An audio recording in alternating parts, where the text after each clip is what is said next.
In 1998, I remember hearing that Tammy Wynette had died. The news reported it as a blood clot, a sad but natural end for country music's first lady. What they didn't tell us was that her daughters would spend the next 2 decades fighting for justice, convinced their mother's death wasn't what it seemed.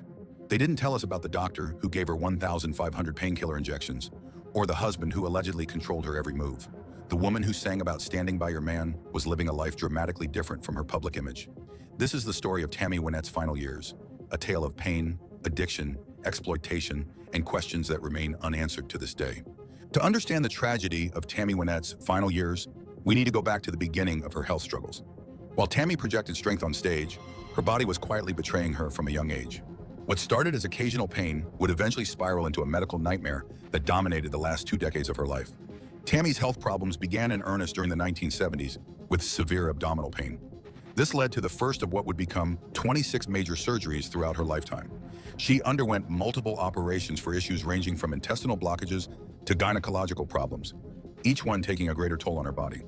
In 1978, complications from gallbladder surgery led to a bile duct obstruction, beginning a cycle of medical interventions that would never truly end. The pain from these procedures was intense, requiring increasingly powerful medications. Despite these health challenges, Tammy maintained a grueling performance schedule. Country music historian Robert K. Ehrman noted, "She was on the road constantly, sometimes performing 150 shows a year. Most people with her medical issues would have been bedridden, but Tammy kept going." By the early 1980s, Tammy was experiencing chronic inflammation of the bile ducts, a condition called cholangitis. During one particularly severe episode in 1986, she was admitted to the Betty Ford Center. Tammy herself addressed this in her autobiography, writing, "I had a pain problem, not a drug problem." This distinction would become increasingly blurred as the years went on. The 1980s also brought respiratory problems, including pneumonia and chronic bronchitis. She began carrying an oxygen tank with her on tour, using it between performances. Fans rarely saw this side of her. The moment she stepped off stage, she would often collapse in exhaustion, only to somehow find the strength to perform again the next night. Former band member George Ritchie Jr. recalled in a 2010 interview, "She would be in absolute agony backstage, barely able to stand. Then the intro music would start, and she'd transform. She'd walk out there and give everything to the audience. They never knew what it cost her." This pattern of pushing through pain became Tammy's normal. Each medical intervention seemed to create new complications, requiring more treatments and more medications. By the late 1980s, she was regularly taking powerful prescription painkillers just to function. As the 1990s began, Tammy's health would deteriorate further, leading her into the care of a controversial doctor whose treatments would raise serious questions about medical ethics. The woman who sang about standing by your man was increasingly dependent on others to make decisions about her health, decisions that would have devastating consequences. In 1998, Tammy Wynette's medical care took a troubling turn when she began treatment with Dr. Wallace Marsh, a Pittsburgh physician who would become a central figure in the final years of her life. Dr. Marsh's unconventional treatment methods and the volume of medications he prescribed have raised serious questions about medical ethics. According to court documents filed after Tammy's death, Dr. Marsh administered more than 1,500 narcotic injections to the singer over a 4-year period. These injections, primarily Demerol, Dilaudid, and other powerful opioids, were often given daily, sometimes multiple times per day. Most alarmingly, many were administered not in a medical facility, but in Tammy's home, on her tour bus, or in hotel rooms. Jackie Daly, Tammy's daughter, later told the Tennessean, "My mother was getting injections morning, noon, and night. Sometimes she'd be so sedated she couldn't even hold her head up, but they'd still put her on stage." This level of medication would be concerning for any patient, but for a performer expected to maintain a busy schedule, it raises serious questions about who was looking out for Tammy's best interests. Dr. Marsh also implanted a Hickman catheter, a central venous line, directly into Tammy's chest. This permanent port allowed for easier administration of medications, but also created new risks of infection. The catheter remained in place for years, an unusually long time for such a device. What makes Dr. Marsh's involvement particularly troubling is that he wasn't just Tammy's physician. He became deeply involved in her personal and professional life. He frequently traveled with her, administering medications before and after performances. According to former band members, Dr. Marsh would often determine whether Tammy was well enough to perform. Medical experts who later reviewed Tammy's treatment history expressed alarm. Dr. Harold J. Burstein, a Harvard Medical School physician who reviewed the case, stated, "The quantity of narcotics prescribed was extraordinary and well beyond what would be considered appropriate pain management, even for a patient with serious chronic pain." By 97, just a year before her death, Tammy's physical condition had deteriorated significantly. She had lost weight, appeared disoriented during interviews, and sometimes struggled to complete performances. Yet the medication regimen continued, with Dr. Marsh remaining a constant presence in her life. As troubling as Tammy's medical situation was, it wasn't the only strange chapter in her later years. Years earlier, a bizarre incident had already raised questions about the narrative being presented to the public, an alleged kidnapping that many now believe never actually happened the way it was reported.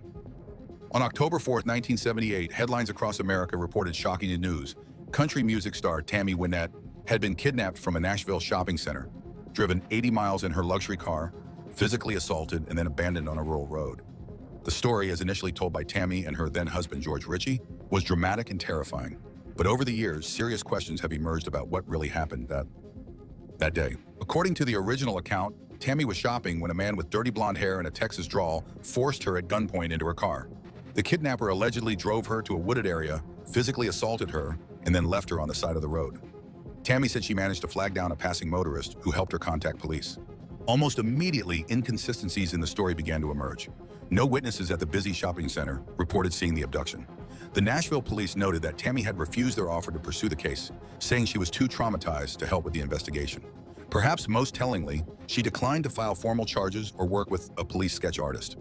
Jimmy McDonough, in his 2010 biography, Tammy Wynette, Tragic Country Queen, uncovered more troubling details. Multiple sources close to Tammy, including her former husband George Jones, expressed skepticism about the kidnapping. McDonough quotes Jones as saying, "I don't think that ever happened. I think it was a publicity stunt." Dottie West, a close friend and fellow country star, reportedly said that Tammy later confessed the kidnapping was fabricated. According to West, Tammy admitted that the bruises on her face came not from an abduction, but from domestic violence. This allegation has never been definitively proven, but it adds another disturbing layer to an already mysterious incident. Georgette Jones, Tammy's daughter with George Jones, wrote in her memoir, The Three of Us, that she had doubts about the kidnapping story from the beginning. There were too many things that didn't add up, she wrote, and it seemed to give George Ritchie even more reason to protect Mom by controlling who she saw and what she did. This perception would play directly into her relationship with her final husband, George Ritchie, whose role in Tammy's life would become increasingly controversial as her health declined and her dependence on pain medication grew. In 1978, Tammy Wynette married George Ritchie, her fifth and final husband.